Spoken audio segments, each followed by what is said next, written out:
पाकिस्तान और इंडिया के दरमियान चलने वाली थर एक्सप्रेस दोनों मुल्कों में बसे लोगों की दिलों को जोड़ने का एक सस्ता और आसान जरिया हुआ करती थी। ये ट्रेन सर्विस हफ्ते में एक बार कराची और जोधपुर के दरमियान चलती थी, जो कि तकरीबन 700 किलोमीटर का फासला बनता है।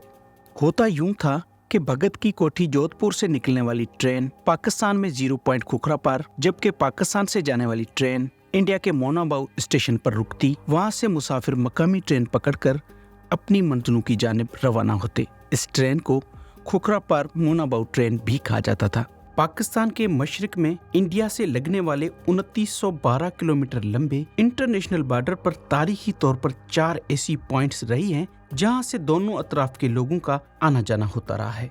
उनमें वाघा, गंडा सिंह वाला और करतारपुर कॉरिडोर पंजाब, जबकि खोखरा पार सिंध में है।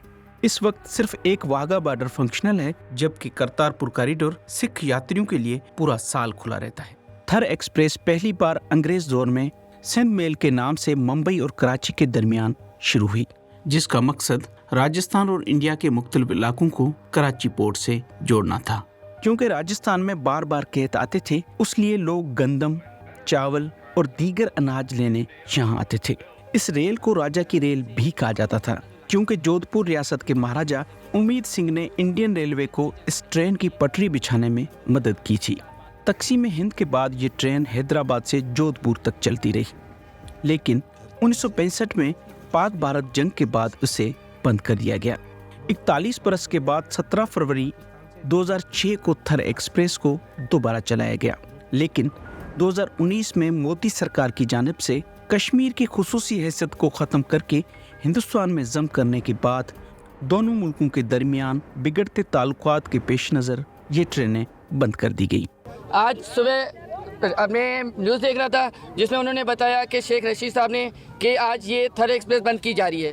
थर एक्सप्रेस बंद की जा रही थी तो हमें वही डर था कि थर एक्सप्रेस बंद हो गई तो हमें जाने का मुसीबत पड़ जाएगी, इसलिए हमें अर्जेंट जाना पड़ गया। मैं एक हफ्ते के अंदर वापस घर जा रहा हूँ, इंडिया जा रहा हूँ, और एक अच्छी खुशी सी बात है कि मुझे यहाँ पर आवाम भी बहुत पसंद आई है पाकिस्तान की, और मैं भारत सरकार की रिक्वेस्ट कर रहा हूँ कि आपस का जो मसला है भारत और पाकिस्तान का, वो सुलझाए।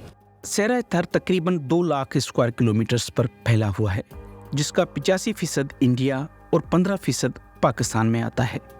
इंडिया के गुजरात और राजस्थान के बॉर्डर से लगने वाले सिंध के जिला उमरकोट में 52%, जबकि थरपरकर में तकरीबन 43% आबादी हिंदू बिरादरी पर मुश्तमिल है।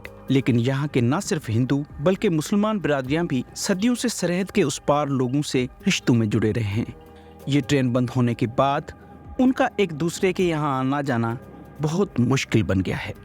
राजस्थान के उस्मान अली सर तकरीबन 14 बरस के बाद वाघा बॉर्डर के रास्ते 5 दिन का सफर करके उमरकोट पहुंचे हैं।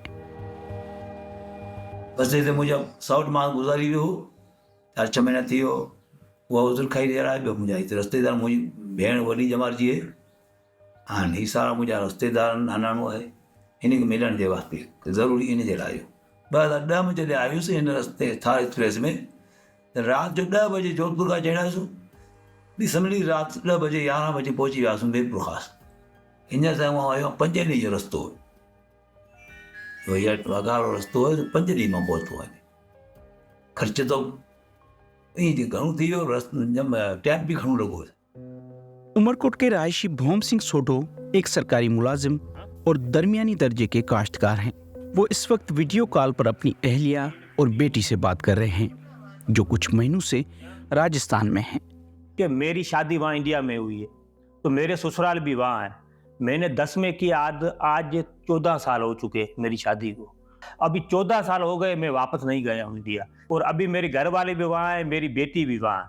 तो उनको भी यहाँ से पहले कोरोना में ऐसा हुआ कि ये पूरे रानी बत्ती मेरी घरवाली शारजा से आई है। देखिए कितना बड़ा सफ़र तय करके यहाँ पहुँची, क्योंकि यहाँ से तो कोई है नहीं सफ़र, तो इससे हमें बहुत बड़ी एक तकलीफ होती है। ये ट्रेनें दोनों मुल्कों में बसे लोगों को आपस में जोड़ने के अलावा यात्राओं के लिए आने वाले लोगों के लिए भी आसानियां पैदा करती थी। हजारों साल से ये रूट इस्तेमाल हुआ गया है, हिंदुस्तान के हर एक कोने से आदमी ने ये रूट इस्तेमाल किया है रिलीजियस सिग्निफिकेंस की वजह से।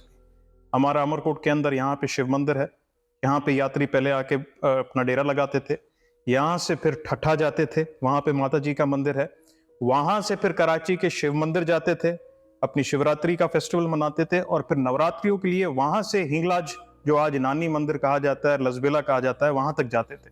तो ये रूट जब से बंद हुआ है तो जाहिर सी बात है दोनों तरफ, दोनों कौमों को, चाहे हिंदू हो या मुसलमान, उनको तकलीफ हुई है। उनका ये फर्ज बनता है कि इस रूट को जल्द से जल्द खोला जाए ताकि लोग आ जा सके, इकोनॉमिक एक्टिविटी जो है वो बढ़ी जा सके। तो इसकी इंतहाई सिग्निफिकेंस है और जितनी जल्दी दोनों कंट्रीज इस पे एक्शन उठाती हैं या काम करेंगी, उसमें दोनों ही लोगों को, मुल्क के लोगों को फायदा होगा। भारत और पाकिस्तान के दरमियान चलने वाली ट्रेन की मोतली मसला कश्मीर की संगीनी को उजागर करती है।